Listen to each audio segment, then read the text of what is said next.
Karnataka control room से एक सूचना आती है और सूचना प्राप्त होते से ही पूरे पुलिस महकमे में एक डर का माहौल उत्पन्न हो जाता है। सभी लोग व्याकुल हो जाते हैं जानने के लिए कि ऐसा कैसे हो सकता है कि पुलिस रेंज के इतने बड़े अधिकारी के साथ उनकी पत्नी कुछ ऐसा कर देती है जिसकी गूंज, जिसकी जानकारी आज हर एक पूरे प्रदेश भर के जितने पुलिसकर्मी हैं हर कोई लेने का प्रयास कर रहा है। दोस्तों, क्या हुआ था ऐसा उस दिन कि कर्नाटक के सबसे बड़े रैंक के अधिकारी जो कि डीआईजी पद पे होते हैं, उनके साथ में उनकी पत्नी और उनकी बेटी ने मिल करके कुछ ऐसा कर दिया जिसको सुनने के बाद में आप भी अपने दांतों तले उंगली दबा लेंगे। नमस्कार, मैं श्रवण कुमार और आप देख रहे हैं समरस भारत में। दोस्तों, ये कहानी की शुरुआत होती है बिहार की चंपारण ज़िले से, जहाँ पर एक गांव से निकलकर ओम प्रकाश जो कि बहुत मध्यम वर्गीय परिवार से रहते हैं, वो पढ़ाई की शिक्षा जो है वो बिहार से करते हैं। बिहार से पढ़ाई लिखाई करने के बाद में बीएचयू आकर के पढ़ाई करते हैं, बीएचयू बनारस हिंदू यूनिवर्सिटी में। बीएचयू में जब वो शिक्षा ग्रहण करते हैं तभी से उनके मन के अंदर पुलिस को देखने के बाद में लालसा जागने लग जाती है कि वो भी एक दिन अधिकारी बनेंगे, वो भी एक दिन पुलिस का वर्दी अपने शरीर पर धारण करेंगे। इसलिए ओम प्रकाश जी बहुत मेहनत करते हैं, बहुत प्रयास करते हैं। उसके बाद 1981 में यूपीएससी की तैयारी करते हैं, 81 में परीक्षा देते हैं और 81 बैच में उनका सिलेक्शन भी हो जाता है और आईपीएस कैडर मिलता है। आईपीएस सिलेक्शन होने के बाद में जब वो आईपीएस बन जाते हैं तो उन्हें कर्नाटक कैडर मिलता है। कर्नाटक में बेंगलुरु स्थित वो सारा अपना जो उनका पुलिस विभाग का जो काम रहता है वो कर्नाटक से ही शुरुआत करते हैं। फिर धीरे धीरे समय बीतता जाता है। एक दिन उनकी पोस्टिंग बढ़ा करके उनको डीआईजी पद पर तैनात कर दिया जाता है और जैसे ही वो डीआईजी बनते हैं तमाम उनकी जिम्मेदारियां बढ़ जाती हैं, तमाम जगह उनका आना जाना हो जाता है। अब जैसे जैसे जिम्मेदारियां बढ़ना शुरू होती हैं, जैसे जैसे उनकी रुतबा बढ़ना शुरू होता है, जो उनकी पत्नी रहती हैं वो शंका करने लग जाती हैं, शक करने लग जाती हैं। शक का दायरा इतना ज़्यादा बढ़ जाता है कि धीरे धीरे उनकी मनोदशा जो है वो अपने आप में कह सकते हैं कि एक साधारण महिला की तरह हो जाता है और वो सोचने पर मजबूर हो जाती हैं कि जो मेरे पति हैं इनका किसी और लड़की के साथ, किसी और महिला के साथ में अफेयर चल रहा है। और एक दिन दोनों जो बेटी है और जो उनकी पत्नी है, बेटी का नाम कीर्ति है, बैठ करके साथ में लंच कर रहे होते हैं। लंच करते दोनों एक घंटा 2 घंटा बीत चुका होता है।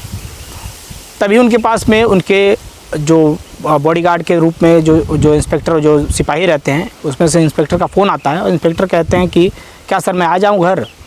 तो जो डीआईजी साहब रहते हैं, जो एक्स डीआईजी रहते हैं, उनका कहना रहता है कि नहीं, घर मत आइए, घर पे तुम्हारी मैडम है और मैडम के रहते हुए हम लोग शांति से बातचीत नहीं कर पाएंगे।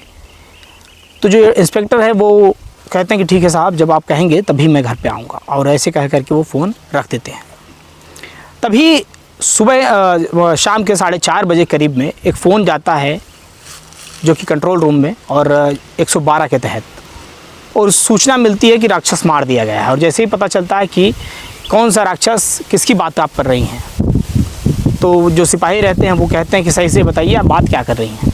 सिपाही की बातों को सुनने के बाद में सिपाही भी तुरंत हैरत में आ जाते हैं और जो 112 नंबर की गाड़ी रहती है वो कर्नाटक के बेंगलुरु स्थित उस पुलिस लाइन में पहुंच जाती है जहां पर डीजीपी साहब का, डीआईजी साहब का घर रहता है। जैसे ही वहां पर डीजीपी साहब के घर के पास गाड़ी पहुंचती है, तमाम लोग वहां पर आ जाते हैं और जैसे ही लोग वहां पर एकत्रित होते हैं, 20 अप्रैल 2025 का दिन रहता है और शाम के समय पर तमाम लोग वहाँ पर मौजूद रहते हैं। और जैसे ही लोग पुलिसकर्मी वहाँ पर पहुँचते हैं और देखते हैं कि ये तो जो शव है वो डीजीपी साहब का है और डीजीपी जो कि रिटायर हो चुके हैं।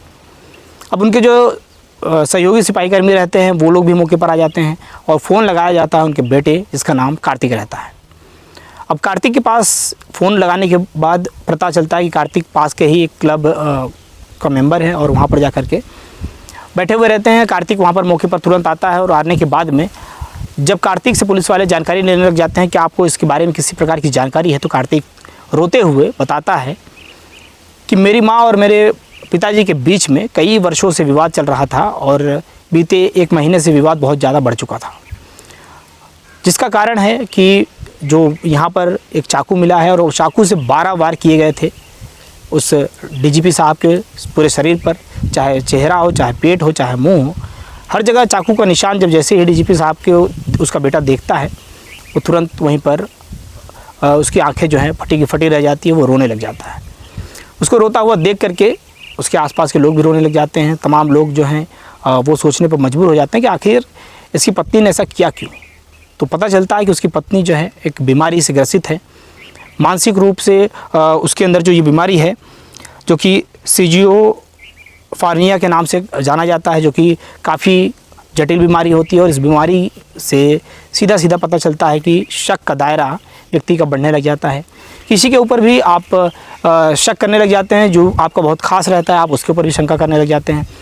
तो यही ओम प्रकाश की जो पत्नी थी उनके अंदर ये जो बीमारी है वो बहुत ज़्यादा बढ़ चुकी थी। इसकी दवाइयाँ भी चल रही थी। जिस प्रकार से बेटा जो कार्तिक है वो आर्यन कार्तिक जो है वो बता रहा होता है कि माँ की दवाइयाँ भी चल रही थी, लेकिन इसी कारण से जो उसके पिताजी हैं वो डर करके अपने उसके बुआ के घर जा कर के रहने लगे थे, ये सोच करके कि यहाँ पर रहूँगा तो कलेश इसी प्रकार से बना रहेगा। इस कारण से जो सरिता उसकी जो बुआ है उसके घर पर रहते हैं, लेकिन उसकी बेटी जो कीर्ति है वो अपने पिता को बहला फुसला करके ज़ोर ज़बरदस्ती करके वापस घर ले आती है। कहती है कि मैं जिम्मेदारी लेती हूँ, तुम्हारा आपके साथ में कुछ भी नहीं होगा। लेकिन माँ और बेटी मिल करके चाकुओं से 12 वार करती हैं, बोतल पानी पीने वाले बोतल से वार करती हैं और इस तरीके से अपने पिता और अपने पति को मौत के घाट उतार देती हैं। पुलिस दोनों की जांच पड़ताल में लगी हुई है, खोजबीन में लगी हुई है। जैसे वो गिरफ्तार होंगे आगे की और भी जानकारियाँ मिलेंगी कि इस घटना में और क्या क्या तथ्य सामने आया है। दोस्तों, इस कहानी को सुनाने का उद्देश्य हमारा किसी व्यक्ति विशेष को ठेस पहुंचाना मकसद नहीं है। अभी तो आपको जागरूक करना है कि जब एक डीजीपी साहब जो कि सबसे बड़े रैंक के अधिकारी, वो भी कर्नाटक कैडर के, जिनके ऊपर इस प्रकार से हमला हो सकता है और पत्नियों को आजकल हो क्या गया है, जैसे ही नए पुरुष को देख रही हैं उनके मन की लालसाएँ और ज़्यादा बढ़ती चली जा रही हैं। और अपने 10 साल 20 साल जो कि 68 साल उम्र हो चुकी थी डीजीपी साहब की, फिर भी उनके ऊपर चाकुओं से कई वार किए गए, चाकुओं से गोद करके हत्या कर दी। और उस बेटी का जो कि जिसने जिस बाप ने अपनी बेटी को बड़े प्यार से, बड़े लाड प्यार से अपने हाथों में, अपने गोद में खिलाया था, आज उसी बेटी ने बोतल से कई वार किए अपने पिता के ऊपर। आज समाज की ओर जा रहा है। इसे देखने के बाद में आप भी अपनी प्रतिक्रिया दीजिएगा, बताइएगा कि आपको क्या लग रहा है कि इसमें गलती कितनी है, और गलती अगर है तो इसमें सरकार को या प्रशासन को या कानून को कितनी कड़ी से कड़ी सज़ा देनी चाहिए। दोस्तों, वीडियो कैसा लगा प्रतिक्रिया दीजिएगा, वीडियो को लाइक कीजिएगा, चैनल को सब्सक्राइब कीजिएगा। मिलते हैं फिर नेक्स्ट वीडियो में। जय हिंद, जय भारत।